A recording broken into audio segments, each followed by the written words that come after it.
אנחנו נתחיל מהרגע הראשון.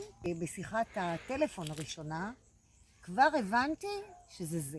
נועם השיחה, ההבנה, ההכלה, סבלנות, ובאמת זה מה שחשבתי שיהיה וזה ככה היה.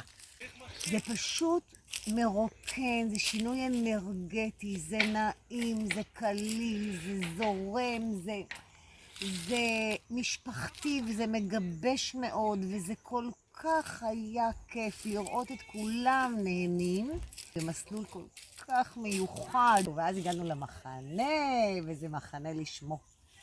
פופים, עניינים ומזרונים והרסלים וכיף לילדים, למי שחגגה את היום הולדת. מסתכלים למעלה על הצמרת של העצים ואתה פשוט נכנס לרוגע ושלווה, גם זה לאורך כל היום, ובטח שבמחנה היה לנו מלא פעילויות נעימות וכיפיות ומגבשות ומחברות. ממליצה בחום ואהבה, בהמלצה ענקית מכל הלב על בן צ'ו המדהים.